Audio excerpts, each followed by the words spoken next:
Negara perlu berganjak kepada model gaji kehidupan wajar dalam tempoh terdekat untuk rakyat menjalani kehidupan yang berkualiti. Ketua Pegawai Eksekutif Kumpulan Wang Simpanan Pekerja KWSP, Datuk Seri Amir Hamzah percaya menaikkan gaji pekerja adalah lebih progresif untuk menambah simpanan hari tua berbanding menaikkan kadar caruman semata-mata.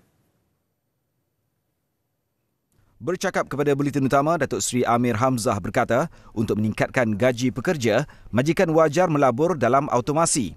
Ini dapat mengurangkan kebergantungan terhadap pekerja asing dengan menyalurkan lebihan gaji berkenaan kepada pekerja tempatan. Dari dulu kita buat semua manual, jadi kita bayar pun rendah kalau kerja tu manual. Kerana kita buat automasi, kerja tu mungkin lebih rumit sikit. Kita kena membayar kerana dia kena pakai kepandaian lebih.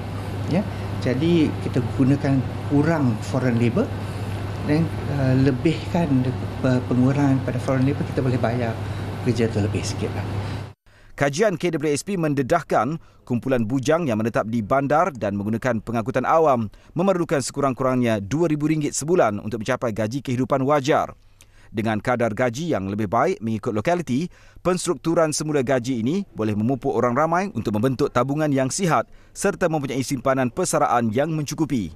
Malangnya, statistik menunjukkan hanya 30% pencarum mempunyai simpanan asas KWSP sebanyak RM240,000 untuk bersara. Dalam pada itu, KWSP menggalakkan majikan untuk mencarum lebih daripada kadar statutori 12 hingga 13% secara sukarela. Caruman yang lebih besar juga dapat menarik pekerja untuk berkhidmat dalam syarikat masing-masing. Pekerja pun nak tahu yang dia dapat lebih sikit kan. So that's why kita recommend kepada majikan contribute lebih pada statutory rate. Masa sekarang kita rasa kita kena buat secara sukarela lah. Kita encourage people dulu. Ya.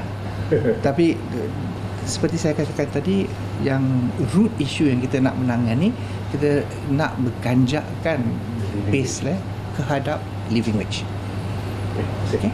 KWSP juga menggalakkan orang ramai menambah caruman pada bila-bila masa mengikut kemampuan mereka. Tahun lalu, kerajaan bersetuju menaikkan had caruman sukarela KWSP kepada RM100,000 setahun berbanding RM60,000 sebelum ini. Sementara itu, cadangan supaya kadar caruman KWSP bahagian majikan dinaikkan kepada 20% berbanding 13% ketika ini mendapat reaksi berbeza pelbagai pihak.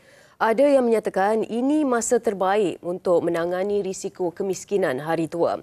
Ada pula berpandangan cadangan itu tidak mengurangkan beban pekerja ketika ini, sebaliknya memberi tekanan kepada majikan. Meskipun kenaikan caruman memberi kesan positif kepada pencarum kelab, Kongres Kesatuan Sekerja Malaysia MTUC berharap kerajaan lebih memberi tumpuan kepada menstruktur semula gaji minima. Kenaikan caruman ini dapat kita tangani dengan kita menaikkan ataupun dengan kita membuat satu perubahan kepada gaji atau upah pekerja tersebut itu sendiri. Kerana apabila ada peningkatan gaji atau upah pekerja, maka itu kadar caruman kepada KWSP itu akan meningkat.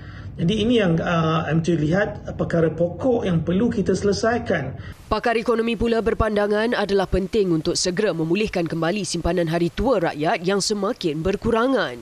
Selepas daripada cabaran pandemik COVID-19, kita lihat bahawa sudah ada pelbagai strategi yang mana pengeluaran khas KWSP telah pun dilakukan. Jadi adalah penting untuk kerajaan pada ketika ini untuk nak memulihkan kembali simpanan hari tua kepada pekerja Malaysia yang teramai. Bagaimanapun timbul persoalan sama ada majikan kini bersedia atau mampu untuk menambah caruman pekerja mereka. Pada masa ini, potongan cukai untuk syarikat bagi caruman kepada approved scheme KWSP tidak boleh melebihi 19%.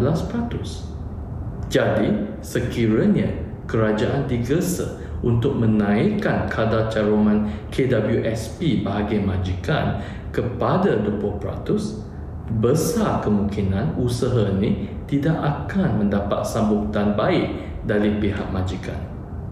Ini kerana pihak majikan perlu membayar cukai ke atas caruman tambahan berlebihan 1%, iaitu 20% tolak 19%.